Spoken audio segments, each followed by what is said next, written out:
Hi, and welcome to my workshop.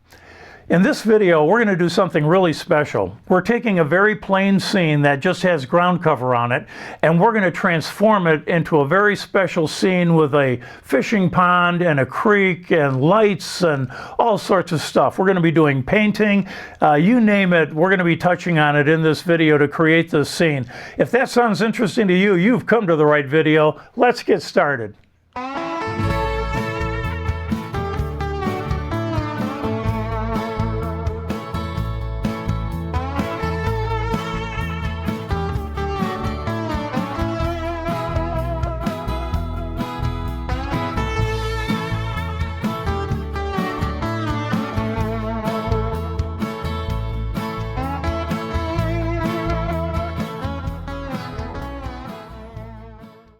So this is the scene that we're going to be creating.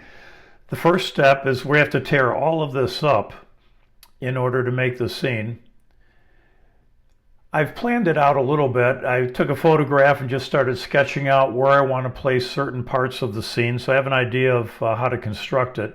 And I've made out lists of materials that I'm going to need, and I've even made out a separate list of the steps that I'm going to follow, so I know what I'm going to do first, second, and third. The first step was to tear up all this ground cover, and that's what you saw in the red bowl there, and then taking an X-Acto knife and literally carving out the path on which the creek is going to be built, leading down to the pond.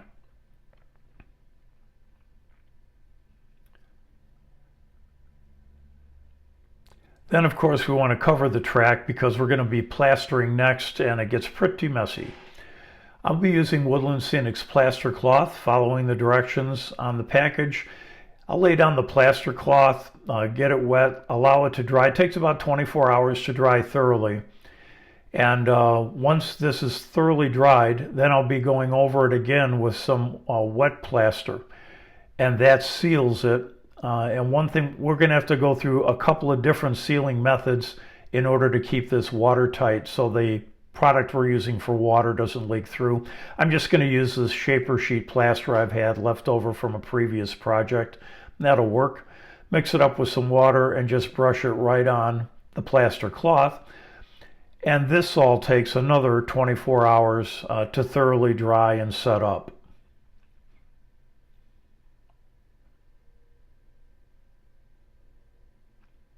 And this is what it looks like after 24 hours. So we're getting close to what our creek is going to look like. Next, we're going to do a little bit of painting, and we're going to start by painting the banks of the creek, kind of the outline of the creek, with some raw umber paint. I've mixed the raw umber paint with a little bit of water, and I'm just going to brush it on. This gives it a little bit lighter color, which I think is a little bit more realistic. So we just brush that on all the way down both sides of the creek. Next, it's time to paint the banks of the creek and the bottom of the creek itself and the pond. I'll be using water undercoat, yellow silt, and undercoat deep blue, both Woodland Scenics products, for this part of the painting exercise. The yellow silt is going to go on right along the bank. This is where the kind of dirt from the creek would hit on the banks. And we're going to brush that on. Once we get the edges of the banks done like you see here, again, you have to let that dry for a period of time. Good 12 hours is recommended. Then we're going to paint the remainder of this with that deep blue color. And this is not only adding the color for the bank and for the bottom of the creek and the pond, but this is also sealing the plaster one more time. And we have yet one more sealant to go through. You're going to see that in just a moment. But now we're painting that in, and it seals it up nice. And now the dimensions of the creek and the banks are starting to really take hold now. And this is what it looks like when it's done. And like most other things, we got to give it a good 24 hours to dry before we can go to the next step. And the next step is going to be the kind of another sealing step. But before we get to that, I just wanted to share with you these culverts. I got these kits from Woodland Scenics as well. You just glue the pieces together and then paint them. And this is what mine turned out like when they were done. I think they look fairly realistic for what you see in a creek scene. This is the final sealing process. Once all our painting is done, we're going to take some scenic cement and brush it right on all the painted areas. This seals it nice and tight, so it'll be completely waterproof for when we put down our deep pour water, which is a step coming up next. Before we get to that, I have to make some rocks for the rock fall, and I'm using Woodland Scenics plaster and the plaster molds to make these rocks. And then I'm going to put them right in this particular part of the scene. This is where the water is going to flow from the creek into the pond.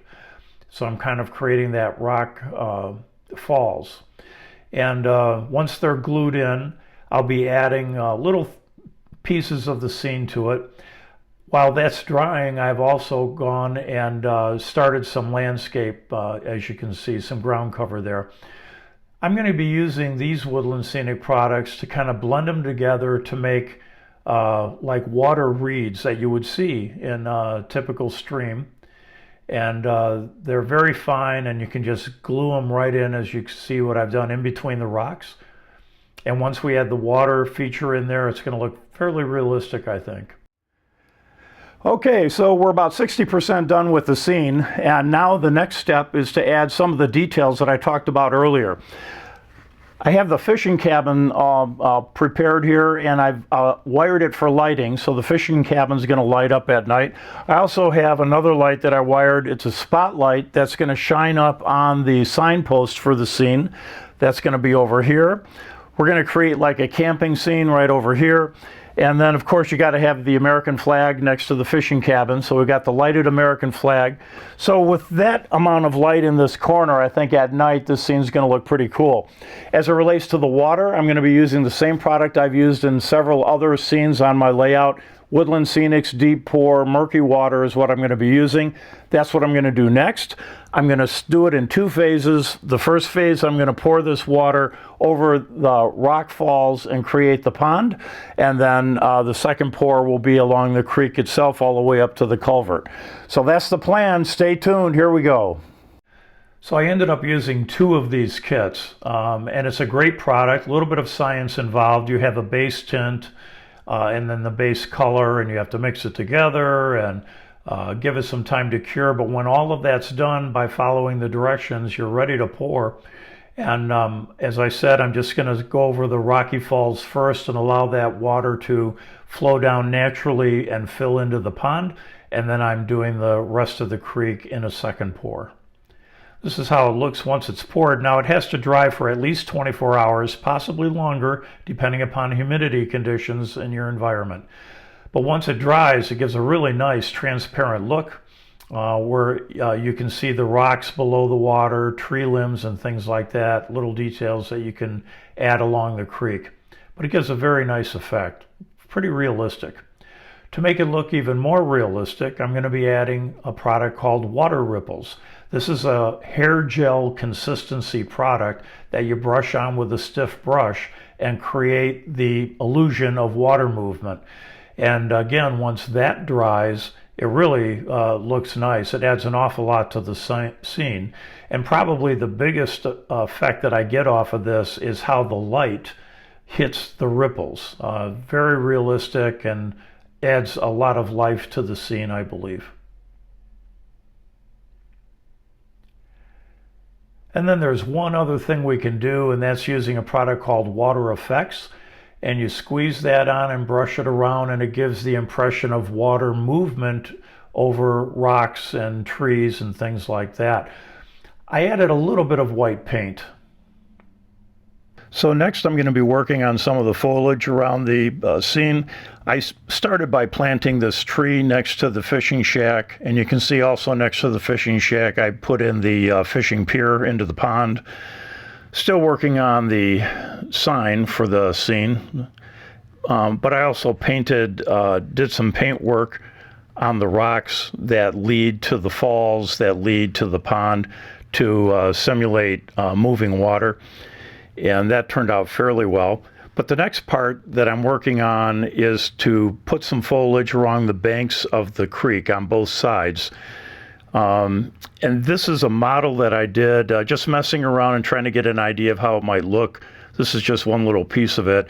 But let's go back in the workshop and I'll show you how I'm making some of these things that I'm going to be putting along the banks of the creek. This whole project has been a reinforcement of that old adage, don't throw anything away when you're modeling. I had some scraps left over of super trees that I got from Scenic Express, and I used the super trees for my Shelby's Garden scene, and I just hung on to the scraps. Didn't know if I'd ever use them again. Here we are a couple of years later, and these scraps are going to be perfect for me to use along the sides of the creek. This is what they look like as I separated them all out.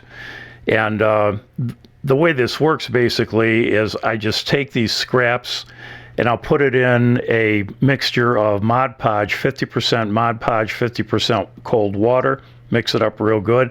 I'll dip these things in the Mod Podge for about a half a minute, and then I'll take them out and put them over this box and sprinkle on this different type of ground cover that I have. And I'm using the types of shades of ground cover that I typically am finding in the real life creek that I'm modeling.